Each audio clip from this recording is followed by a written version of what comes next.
NRIകളുടെ vote മുസ്ലിം ലീഗിന് അവരുടെ മുഴുവൻ വോട്ടുകളും കൊണ്ടുവരാൻ കഴിഞ്ഞില്ലെങ്കിലും പ്രവാസി മലയാളി കുടുംബങ്ങൾ LDFനെതിരായി വോട്ട് ചെയ്തു.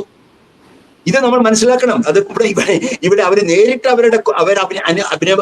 അനുഭവിക്കുന്നില്ലെങ്കിലും അവരുടെ കുടുംബങ്ങളിൽ നടന്ന മാറ്റം, ഇതെല്ലാം തുറന്ന മനസ്സോടെ അതിന്റെ അന്വേഷണത്തിന്റെ കണ്ടെത്തലിന് ഭയപ്പെടാതെ ഒരു CPM അന്വേഷിക്കുകയാണെങ്കിൽ ആദ്യം ചെയ്യേണ്ടത് പാർട്ടി നേതൃത്വത്തിൽ നിന്ന് സഖാവ് പിണറായി വിജയനും പാർട്ടി സെക്രട്ടറി സഖാവ് M ഗോവിന്ദനും സ്വയം വിമർശനം നടത്തി ഒഴിഞ്ഞു പോകണം.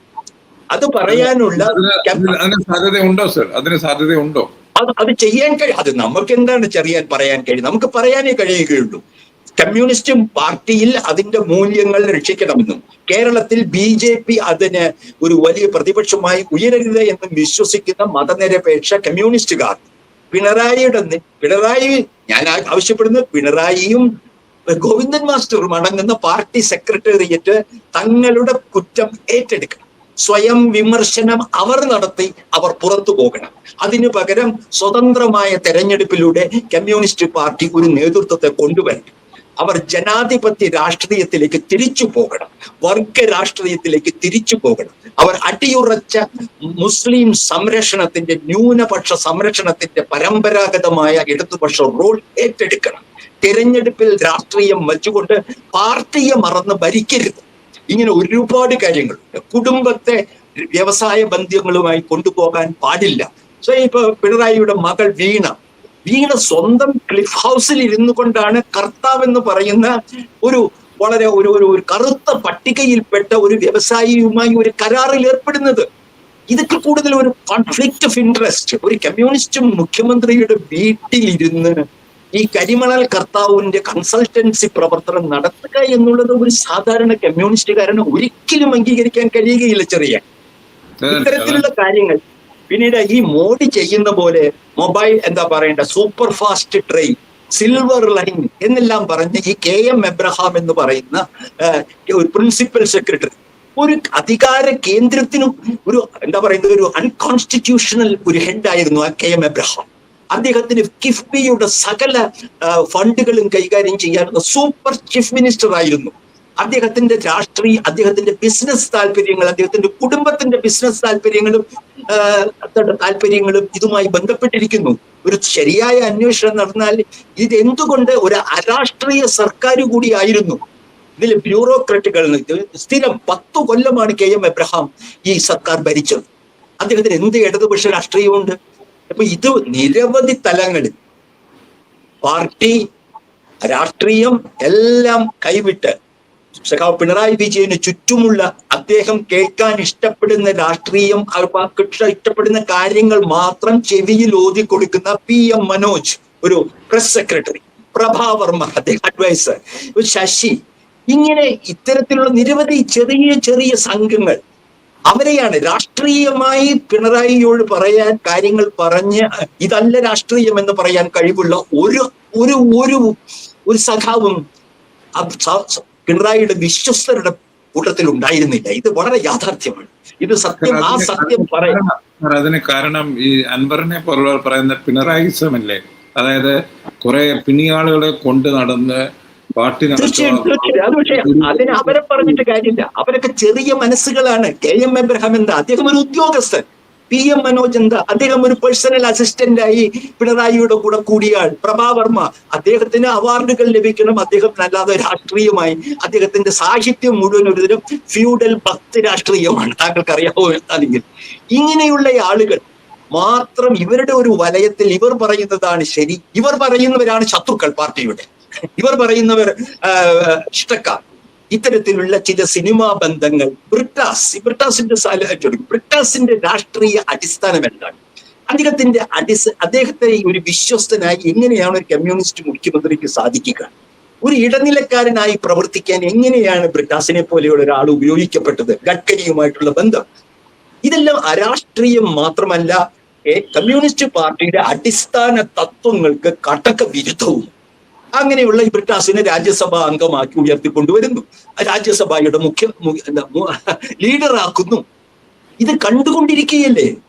കമ്മ്യൂണിസ്റ്റുകാർ ചിന്തിക്കുന്നവരാണ്, യഥാർത്ഥ കമ്മ്യൂണിസ്റ്റുകാർ. അവരെല്ലാം സൂക്ഷിക്കുന്നു, ഒരുപക്ഷെ അവർ പുറത്തു പറയില്ല. ഇവിടെ സംഭവിച്ചത് അതല്ലേ? കമ്മ്യൂണിസ്റ്റ് പാർട്ടിയുടെ കൊടിയും പിടിച്ച് നടന്ന് പോളിംഗ് ബൂത്തിൽ പോയി കമ്മ്യൂണിസ്റ്റ് പാർട്ടിക്ക് എതിരായി വോട്ട് ചെയ്ത ആളുകൾ. ഒരു ക്വസ്റ്റ്യൻ വരുന്നത് നമ്മൾ കണ്ടു, ശ്രീ അമ്പലപ്പുഴയിലെ വിജയം, കൂത്തുപറമ്പിലെ ഗോവിന്ദനെ, പയ്യന്നൂര് പോലൊരിടത്തെ കുഞ്ഞികൃഷ്ണൻ ജയിക്കുക. ഇത് കാണിക്കുന്നത്, അതായത് അണികൾ മാത്രമല്ല, ചില നേതാക്കൾ ഇറങ്ങി വന്നതിനെ, അവരുടെ ആ റിബല്യനെ മുഴുവനും സാധൂകരിക്കുന്ന ഒരു ഇലക്ഷൻ കൂടിയല്ലേ? തീർച്ചയായും ഞാൻ പറയുന്നത്, ഇനി ഇതെല്ലാം കൊണ്ട് ഇടതുപക്ഷം ഇല്ലാതാവുന്നില്ല. കാരണം ഇടതുപക്ഷത്തിനെ ശക്തിപ്പെടുത്തുന്ന ഭൗതിക സാഹചര്യം ഉള്ളിടത്തോളം ഒരു ഇടതുപക്ഷം ഉണ്ടാവും. ഒരുപക്ഷെ സതീശൻ നയിക്കുന്ന കോൺഗ്രസിന് ഒരു ഇടതുപക്ഷ മൂല്യങ്ങളുടെ ഒരു പ്രതിനിധിയാവാൻ കഴിയും. കാരണം സതീശൻ ഒരിക്കലും തണിച്ചുകുളങ്ങരയിൽ നമ്മുടെ വെള്ളാപ്പള്ളിയുടെ പിറകെ പോയിട്ടില്ല. സുകുമാരൻ നായർ പെരുന്നയിൽ നിരങ്ങിയിട്ടില്ല. പള്ളി അരമനകൾ നിരങ്ങിയിട്ടില്ല. ഒരു ഉസ്താദിന്റെയും വീട്ടിൽ കയറി ഇറങ്ങിയിട്ടില്ല. അങ്ങനെയും ഒരു കോൺഗ്രസ്സുകാരനുണ്ടല്ലോ. പണ്ട് AK ആന്റണിയെ പറ്റി പറഞ്ഞിരുന്നു അരമനയിൽ പോകില്ല എന്ന്. AK ആന്റണി അദ്ദേഹത്തിന്റെ കാര്യത്തിനും വ്യക്തിപ്രഭാവം മാത്രമായിരുന്നു. ഇതങ്ങനെയല്ല. ഈ രാഷ്ട്രീയം വെച്ചുകൊണ്ട് സതീശൻ കേരളത്തിലെ മതനിരപേക്ഷ ജാതി രഹിത സമൂഹത്തെ UDFന്റെ കൂടെ കൊണ്ടുവന്നു. ഇത് വലിയ വ്യത്യാസമാണ്. അതുകൊണ്ടാണ് ഞാൻ പറയുന്നത് ഇടതുപക്ഷം തോറ്റിട്ടില്ല. ഞങ്ങളാണ് യഥാർത്ഥ നെഹ്റുവിയൻ ഇടതുപക്ഷം, ഞങ്ങൾ കമ്മ്യൂണിസ്റ്റുകാരല്ല. പക്ഷേ അതവർ തെളിയിക്കണം. കോൺഗ്രസിന് ഒരു ചരിത്രമില്ല ഇങ്ങനെ വിമോചന സമരത്തിൽ ജനിച്ച ഈ അരമനകളും വർഗീയവും ഒക്കെ ആയിട്ട് വന്നിട്ടുള്ള ഒരു കൊയിലേഷനാണത്. പക്ഷെ അതിന് ഒരു സെക്കുലർ ജാതിരഹിത ഒരു കൊയിലേഷൻ നയിക്കാനുള്ള മാൻഡേറ്റ് ജനങ്ങൾ കൊടുത്തിരിക്കുന്നു. ഇനി വീണ്ടും പഴയ വിമോചന സമര രാഷ്ട്രീയത്തിലേക്ക്, അരമനയിലെയും പള്ളി അതിലേക്ക് പോയാൽ ജനങ്ങൾ ഇതുപോലെ തൂത്തറി. അല്ല, എനിക്ക് തോന്നുന്നില്ല സതീശൻ ആ മെന്റാലിറ്റി ഉണ്ടെന്ന് തോന്നുന്നില്ല. അല്ല, അതെനിക്ക് അറിഞ്ഞുകൂടാ. ഇപ്പൊ നമുക്ക് അത് കോൺഗ്രസ് എന്ന് പറഞ്ഞാൽ സതീശൻ മാത്രമല്ലല്ലോ. കോൺഗ്രസ് എന്ന് പറഞ്ഞാൽ സതീശൻ മാത്രമല്ല, നിരവധി താല്പര്യങ്ങൾ UDF സർക്കാരിൽ ഉണ്ടാവും, സമ്മർദ്ദങ്ങൾ ഉണ്ടാവും. എന്നാൽ ജനങ്ങൾ തങ്ങളുടെ അല്ല, അവിടെയാണ് മോഡി പറഞ്ഞത് കോൺഗ്രസിനെ മാവോയിസ്റ്റ് മുസ്ലിം കോൺഗ്രസ് എന്ന് മോഡി ഐഡന്റിഫൈ ചെയ്തു. RSS പറഞ്ഞത് RSS എന്താണ്? UDF മുസ്ലിങ്ങളുടെ ന്യൂനപക്ഷ സംരക്ഷണത്തിന്റെ മുന്നിൽ വന്നു, പ്രത്യേകിച്ച് സതീശൻ നയിച്ചാൽ. രണ്ട്, അവർ ഇടതുപക്ഷ മൂല്യങ്ങൾ അനുസരിച്ചുള്ള പോലീസ് മർദ്ദനത്തിനും വെടിവെച്ച് കൊല്ലലിനുമൊക്കെ എതിരായി നിന്നു. ഇതൊക്കെയാണല്ലോ ഇടതുപക്ഷ മൂല്യങ്ങൾ. അതുകൊണ്ടാണ് RSSകാർ പറയുന്നത് ഇത് കമ്മ്യൂണിസ്റ്റ് മാവോയിസ്റ്റ് ലീഗ് മുന്നണിയാണെന്ന. RSS പറയുന്നത് ഒരു അലങ്കാരമല്ലേ? അതിനൊരു കാരണമുണ്ട്. രാഹുൽ ഗാന്ധിയുടെ ചുറ്റുമുള്ളത് JNUവിലെ പഴയ അങ്ങനെ അത് മാത്രം കൊണ്ടൊന്നും നടക്കില്ല. കാരണം അതുമാത്രമല്ല, പൊതുവെ കോൺഗ്രസിന്റെ ഇന്നത്തെ ചരിത്ര മുഹൂർത്തത്തിൽ അതിന് തിരിച്ചു പോകാനുള്ളത് നെഹ്റുവിയൻ പാരമ്പര്യങ്ങളിലേക്കേ ഉള്ളൂ. അല്ലാതെ പട്ടേലിൽ ഇപ്പൊ ഞാൻ പറയുന്ന വേറെ നരസിംഹറാവിന്റെ പാരമ്പര്യത്തിലേക്കോ ഇന്ദിരാഗാന്ധിയുടെ പാരമ്പര്യത്തിലേക്ക് ഇന്നത്തെ സാഹചര്യത്തിൽ പോകാൻ കഴിയുകയില്ല. അതിന് ദേശീയ സ്വാതന്ത്ര്യ സമരത്തിന്റെയും നെഹ്റുവിയൻ സ്വതന്ത്ര വികസനത്തിന്റെയും പാതയിലേക്ക് പോകാനേ കഴിയൂ. അങ്ങനെ മാത്രമേ അതിന് ഒരു പ്രതിപക്ഷമായി ഇന്ത്യയിൽ നിലനിൽക്കാൻ കഴിയൂ. അതിന് സതീശന്റെ നേതൃത്വത്തിലുള്ള UDF ടീമിന് കഴിയുമോ എന്നുള്ളതാണ് ചോദ്യം. അതവരെ പ്രൂവ് ചെയ്യണം. പക്ഷെ ഇതേ ചോദ്യം നമുക്ക് CPM-നോട് ചോദിക്കണ്ടേ സാർ? CPM ആയിട്ടും ചെയ്യുമോ? അത്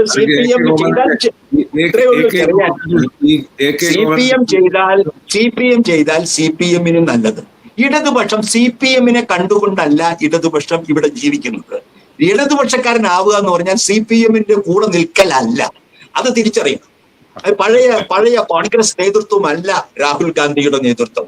പഴയ കരുണാകരൻ AK ആന്റണി കോൺഗ്രസ് അല്ല സതീശന്റെ നേതൃത്വത്തിലുള്ള കോൺഗ്രസിന് രണ്ട് കാര്യങ്ങൾ ശ്രദ്ധിക്കണം. ഒന്ന്, അത് തെറ്റായ ജാതി സമ്മർദ്ദങ്ങൾക്ക് വഴിപ്പെടരുത്. രണ്ട്, അഴിമതി അനുവദിക്കരുത്. മൂന്ന്, പരസ്പരം തല്ലി തകർക്കരുത്. ഈ മൂന്ന് കാര്യങ്ങൾ ചെയ്താൽ ഇടതുപക്ഷ പ്രതിച്ഛായ UDF-ന് ലഭിക്കും. ഇത് മൂന്നും ജനങ്ങൾ ശ്രദ്ധിച്ചുകൊണ്ടിരിക്കും. ഞാനും നിങ്ങളും ശ്രദ്ധിക്കും. നമ്മൾ മാധ്യമ പ്രവർത്തകർക്ക് ഇത് തന്നെയല്ലേ ജോലി. അവരുടെ അല്ല നമ്മൾ സംഹരിക്കാൻ വേണ്ടി എന്നെ സംബന്ധിച്ചോളം കേരളത്തിന് ഒരു മതനിരപേക്ഷത അല്ലെങ്കിൽ മതസൗഹാർദ്ദ അന്തരീക്ഷമുണ്ട്. അത് എല്ലാ ജാതി മതസ്ഥരും തലമുറകളായി ഒരുമിച്ച് സന്തോഷത്തോടെ കഴിയുന്ന ഒരു അറ്റ്മോസ്ഫിയറാണ്.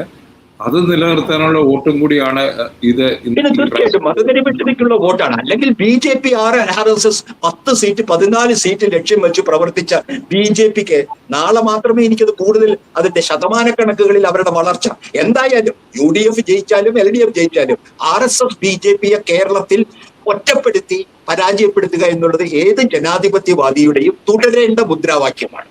അതെ, അവിടെയാണ് എനിക്ക് വന്നത് ഇതിന്റെ ഏറ്റവും വലിയ സന്ദേശം. അതും ബംഗാൾ പോലെ പ്രോഗ്രസീവ് എന്ന് സ്വയം അവകാശപ്പെടുന്ന ഒരു സംസ്ഥാനം പോലും വീഴുമ്പോൾ കേരളം വളരെ ശക്തമായി BJP 3 സീറ്റ് ഉണ്ടെങ്കിൽ അവർക്ക് കിട്ടിയേക്കുന്നത് 2000 താഴെ അല്ലെങ്കിൽ 800 500 ഉള്ള മെജോറിറ്റി മാത്രമാണ് എന്നുള്ള ഒരു നല്ല നമ്മള് പാർലമെന്ററി രാഷ്ട്രീയത്തിൽ തെരഞ്ഞെടുപ്പുകളിൽ അധികം അഭിരമിക്കലല്ല മാധ്യമപ്രവർത്തകരുടെ ചുമതല. ബംഗാളിൽ 2 ലക്ഷം പട്ടാളക്കാരെ ഇറക്കി 91 ലക്ഷം വോട്ടർമാരെ വെട്ടിമാറ്റിയിട്ടാണ് ബംഗാളിൽ BJP അധികാരത്തിൽ വന്നിരിക്കുന്നത്. അവരേതറ്റം വരെയും പോകും ജനാധിപത്യം അവസാനിപ്പിക്കാൻ. അതിന് തടയിടാൻ സതീശന്റെ നേതൃത്വത്തിലുള്ള UDFനും ഇനി ആരാണ് പിണറായി രാജിവെക്കുകയാണ്, അല്ല പിണറായി പാർട്ടി നേതൃത്വം ഒഴിയുകയാണെങ്കിൽ ആരാണ് വരുന്നതെന്ന് നമുക്കറിയില്ല. എന്തായാലും അദ്ദേഹത്തിന്റെ രാഷ്ട്രീയ കാലഘട്ടം കഴിഞ്ഞു. 82 വയസ്സായി. അദ്ദേഹത്തിന്റെ സ്വന്തം പിണറായി അദ്ദേഹത്തിന്റെ മണ്ഡലത്തിൽ പോലും പിന്തുണ കുറഞ്ഞുകൊണ്ടിരിക്കുന്നു. ഈ അർത്ഥത്തിൽ അദ്ദേഹം സ്വയം ഇതിന്റെ ഈ പരാജയത്തിന്റെ ഉത്തരവാദിത്വം ഏറ്റെടുത്ത് രാഷ്ട്രീയത്തിൽ നിന്ന് ഇപ്പൊ നമ്മള് മറ്റു പലരെ പോലെ പാലോളിയൊക്കെ പോലെ അദ്ദേഹത്തിന് ചരിത്രത്തിൽ സ്ഥാനമുണ്ട്. ഈ പാർട്ടിയെ ഒരുമിപ്പിച്ച് നിർത്തിയതിൽ ഈ പറയുന്ന പോലെ VS ഭക്തിയിൽ അഭിരമിച്ച് നടന്നിരുന്ന ഒരു കൂട്ടത്തെ പാർട്ടിയിൽ രക്ഷിച്ചതിന് ഒരുപാട് ചരിത്രപരമായ പങ്കുണ്ട്. കോവിഡിന്റെ കാലത്ത്, വെള്ളപ്പൊക്കത്തിന്റെ കാലത്ത്. അതുകൊണ്ടാണ് അദ്ദേഹത്തെ ജനങ്ങൾ മാനിച്ചത്. അല്ലാതെ അദ്ദേഹത്തിന്റെ ചുറ്റും കൂടെ നടക്കുന്ന ആളുകൾ പറയുന്ന നുണയിൽ വിശ്വസിച്ചിട്ടല്ല ജനങ്ങൾ അദ്ദേഹത്തെ നേതാവാക്കിയത്. ആ നേതാവാക്കി അദ്ദേഹത്തിന്റെ ശൈലിയും അദ്ദേഹത്തിന് പ്രത്യേകിച്ച് കോന്നിയിൽ അദ്ദേഹം പറഞ്ഞ വീട്ടിൽ പോയി ചോദിക്കുന്നു, അങ്ങനെയൊക്കെയുള്ള ഒരു ജനങ്ങളെ നോക്കുകുത്തിയാക്കുന്ന ശൈലി ഒരു നേതാവിനും പാടില്ല എന്നുള്ളൊരു വാർണിംഗും കൂടെ. തീർച്ചയായിട്ടും ഇതെല്ലാം തീരുമാനിക്കേണ്ടത് പിണറായി വിജയനും ഗോവിന്ദൻ മാസ്റ്ററും അവരുടെ പാർട്ടി നേതൃത്വവുമാണ്. സ്വയം നന്നാവണോ കേരളത്തിൽ വലുതാവണോ എന്ന് തീരുമാനിക്കേണ്ട നിർണായക മുഹൂർത്തമാണ്. നമ്മളെ പോലെയുള്ള ജനാധിപത്യവാദികൾക്ക് അവർക്ക് വിജയം ആശംസിക്കാനേ കഴിയുകയുള്ളൂ. ഇനി എന്തായാലും അടിത്തറ തകർന്നില്ല, അല്ലെങ്കിൽ ദുഷ്പ്രചരണം വിജയിച്ചു എന്നുള്ള സ്ഥിരം മുദ്രാവാക്യങ്ങളിൽ വീഴാതെ സത്യസന്ധമായി തോൽവിയുടെ കാരണങ്ങൾ അന്വേഷിച്ച് അതെന്തായാലും അതനുസരിച്ച് പ്രവർത്തിക്കാൻ ഒരുപക്ഷെ ഇപ്പൊ കേന്ദ്ര നേതൃത്വം എന്ന് പറയുന്നത് ഇപ്പൊ ബേബിയാണ് ഇപ്പൊ അദ്ദേഹം നയിക്കുന്നത്. ബംഗാളിലും CPM-ന് വലിയ തിരിച്ചുവരവില്ല. DMK-യുടെ ഒപ്പം അവിടെ തമിഴ്നാട്ടിലും ഇടതുപക്ഷം വീഴുകയാണ്. അപ്പോൾ കേരളത്തിന് ഇനിയും അവശേഷിക്കുന്ന ഇടതുപക്ഷ സംസ്കാരം നിലനിർത്താൻ CPM-ന് അതിനാൽ ചെയ്യാൻ കഴിയുന്നത് ചെയ്താൽ അവർക്ക് നല്ലത്. ഇടതുപക്ഷത്തിന് അല്ലെങ്കിൽ ഒരു ഇടതുപക്ഷം ഉയർന്നു വരുന്നുണ്ട് കേരളത്തിനൊരു അത് തന്നെ താങ്കൾ പറഞ്ഞ അതാണ് എനിക്കൊന്ന് ഉപസംഹരിക്കാൻ നല്ലത്. കേരളത്തിനൊരു ഇടതുപക്ഷ മനസ്സുണ്ട്. അത് CPM ഉണ്ടെങ്കിലും ഇല്ലെങ്കിലും ഇവിടെ ഉണ്ടാകും. അതാണ് ജനങ്ങൾ എല്ലാ പാർട്ടികളിലും പറയുന്നത്. നിങ്ങൾ ആ ഇടതുപക്ഷ മനസ്സിനെ, കേരളത്തിലെ ഇടതുപക്ഷ മനസ്സ്, അത് കമ്മ്യൂണിസം ആണോന്നില്ല, പക്ഷെ ഒരു ഇടതുപക്ഷ മനസ്സ് അതിനെ വേറൊരു കാര്യം കൂടി നമുക്ക് താങ്കളോട് പറയേണ്ടതുണ്ട്. ഇനി നമ്മളെ പോലെയുള്ള സ്വതന്ത്ര മാധ്യമ പ്രവർത്തകരുടെ ചുമതല UDF അതിന്റെ മാനിഫെസ്റ്റോ നടപ്പാക്കുന്നുണ്ടോ, UDF ഇടതുപക്ഷത്തിന്റെ പാതയിലേക്ക് പോകുന്നുണ്ടോ എന്നുള്ളത് സശ്രദ്ധം വീക്ഷിച്ച് അതിനെ നമ്മൾ ജനങ്ങളുടെ മുമ്പിൽ അവരെ ഈ കാര്യങ്ങൾ കൃത്യമായി അറിയിച്ചുകൊണ്ടിരിക്കുക. അല്ലാതെ ഇനി UDF-ന്റെ വെറും ദാസന്മാരെ പോലെ പ്രകീർത്തിച്ചുകൊണ്ട് നടക്കലല്ല, വിമർശനാത്മകമായ അങ്ങനെ ദാസന്മാരായി പോയതുകൊണ്ടാണല്ലോ ഇടതുപക്ഷത്തിന് അത് പറ്റിയത്. അത് ആവർത്തിക്കേണ്ട കാര്യമില്ല. നമ്മളെപ്പോലുള്ളവരെ എപ്പോഴും മാറിക്കത്തേ ഉള്ളൂ. അതുകൊണ്ട് അതായിരിക്കും ഒരു മീഡിയ എന്ന നിലയിലും ഞങ്ങളുടെ മീഡിയ ഈ സംഭാഷണത്തിന്റെയും പിന്നെ ഒരു കാര്യം കൂടി, ഈ സാമൂഹ്യ മാധ്യമങ്ങളിൽ പോരാളി ഷാജി തുടങ്ങിയ സ്വയം ഇടതുപക്ഷം ചമഞ്ഞ് നടന്നിരുന്ന വിധ്വംസക പ്രവർത്തനം ഇടതുപക്ഷത്തിന്റെ ചെങ്കൊടിയുടെ പേരിൽ, കമ്മ്യൂണിസ്റ്റ് പാർട്ടിയുടെ പേരിൽ രാഷ്ട്രീയ അശ്ലീലങ്ങളും വിദ്വേഷവും പ്രചരിപ്പിച്ച കൂട്ടരെ പാർട്ടിയിൽ നിന്ന് അതിവേഗം പുറത്താക്കുക, ഉപചാപ സംഘങ്ങളെ അതിവേഗം പാർട്ടിയിൽ നിന്ന് പുറത്താക്കുക. എന്നാൽ ഒരു പക്ഷേ ആ രംഗത്തും CPM-ന്, അതുപോലെ നികേഷ് കുമാറിനെ പോലെ ഒരു രാഷ്ട്രീയ അടിത്തറയുമില്ലാത്ത, ഒരു ആഴവുമില്ലാത്ത ആളെ തങ്ങളുടെ അംബാസിഡറെ പോലെ അവതരിപ്പിച്ചാൽ എവിടെയാണ് കേരളത്തിൽ ഓടുക? ഒരു സിനിമാ നടനെ പോലെ. അല്ല, അത് താങ്കൾ പറഞ്ഞ പോലെ ഈ ഇപ്പോഴത്തെ ലീഡർഷിപ്പ് മാറുവാണെങ്കിൽ അതിന്റെ കൂടെ ഇതൊക്കെ മാറും എന്ന് നമുക്ക് കരുതാം. നന്ദി, നമസ്കാരം. കൂടുതൽ അനാലിസിസുമായി ഞങ്ങൾ നാളെ എത്തും.